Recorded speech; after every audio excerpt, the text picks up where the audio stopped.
Aloha and welcome to Positive Space. I'm Rami and today you're going to get the raw meat. We're going to talk to you today about emergencies, fires, those fires you got to put out because they need to be done now. Your emergency is not my emergency. Don't you just love it when folks come up to you and say, I have this for you to do. I have that for you to do. I have this for you to do. Wait a minute, can you help me out with this? Oh man, I need so much help. Can you just help me? It would just be nothing to you, but for me, it would just take a load off and I don't know what to do. I don't know where to start. Could you just do this for me? I know you have a loving heart, but when you already have your day at work all planned out for you or your day at home, whatever it be, the problem is there's just not enough time in the day to do everything. The first feeling you may get is that feeling of pressure that you must comply with this person's request to do something. And you might feel pressure to do it within a short amount of time. But then you know what will happen if you accept this task or this project. You're going to get anxiety. You've got to think to yourself, is putting my body through anxiety and stress worth me feeling good about pleasing someone in the moment by just saying yes, by making an agreement with that person? These people who ask you to do these things probably genuinely need this help.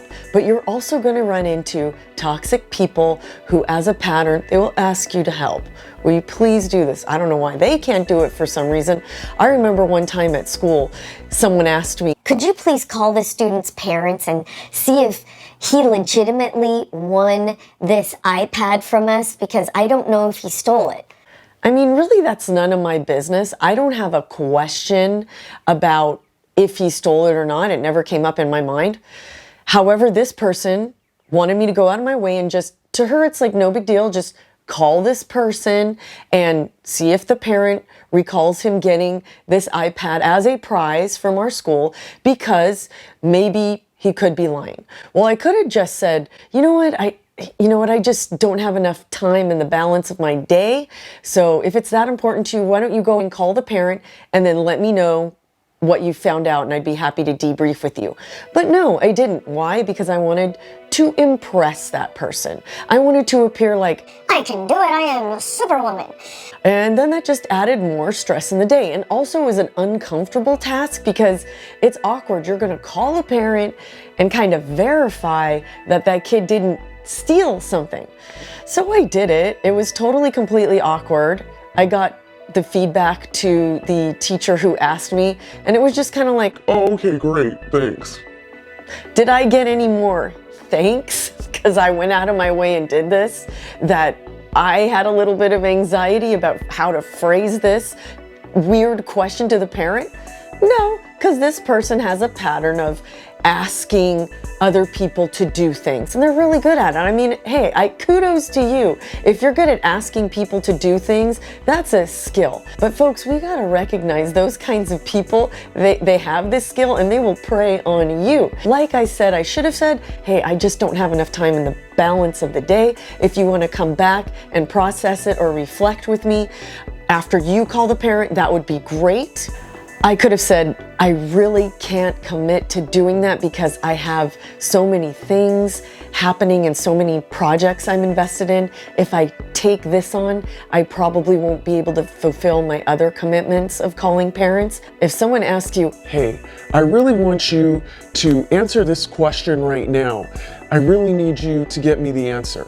now, if you don't have any knowledge of what they're asking you about, you're gonna need some time. So you're gonna need to buy some time.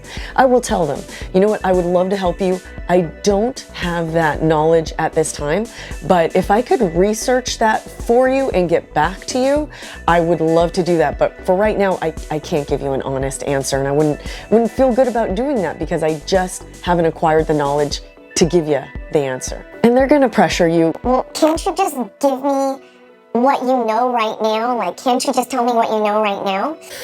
The problem with that is you're being pressured, you have other worries on your plate, and this is now taking time out of everything else you scheduled in the day. So you got to be very careful.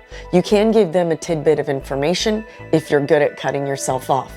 If not, just say, oh, you know, I can't, I've got an appointment coming up and I really need time to research it. Just keep repeating yourself. You got to do that with these kinds of people. Repeat, repeat. You also got to look at it like this too. You already might have 5 emergencies going on, and everybody thinks that their emergency is the biggest fire that you have. And this is where I'd like to give you some tools. First thing you are going to do right out of the gate is pray. It's a quick silent prayer. Lord, I'm consulting you. I'm inquiring of you, God. Should I do this?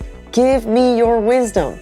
The second thing you need to do so that you can calm your body down, your whole physical body, you got to start taking in some deep breaths. Breathing in through your nose, out through your mouth. Give your body time to catch up with your mind. Your body will thank you. 3, you might need to exit out of the office or exit from where you are. If it's going nuts and your emails are going ding, ding, ding, ding, ding, ding, ding, ding, ding, and your phone is blowing up, well, then you might have to actually leave the barriers of the 4 walls of your office, go to lunch off-site from where you work, stay in your car and eat lunch, or just simply take a walk around. Whatever you can do to get that peace with the Lord. Number 4, you've got to prioritize. You've got to really look at your day before you commit or make an agreement to someone, and you've got to say, hey, is this realistic for my day? Can I do this? And what are going to be the ramifications if I do agree to do this? Are there going to be ramifications of me staying late at work? Are there going to be ramifications I'm going to be extra stressed at home and not be able to communicate with my family? Or may I not be able to do a recreational or physical workout? And really be objective, like you're a scientist. Remember, at the end of the day, your integrity is on the line. Now, you know we all tell our kids this. Do you want quality or quantity? Do you want quality work? Because you see them rushing through their work.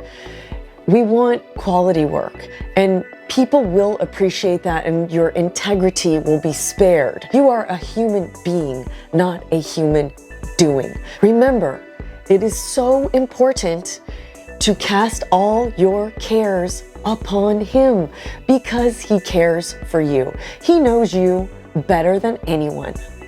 And if you ask most senior citizens, most kapuna, if they regret anything in their life, what they say is, we regret worrying. We regret worrying and overthinking things. Our job at Positive Space is to help you succeed. And that's one huge way you can succeed today. Don't worry. Be happy. Surrender all your cares, all your burdens to Him who cares for you. I'd like to give a shout out to my girl, Annalisa, living on Kauai. Thank you for your encouragement. Thank you for watching all the vids and commenting.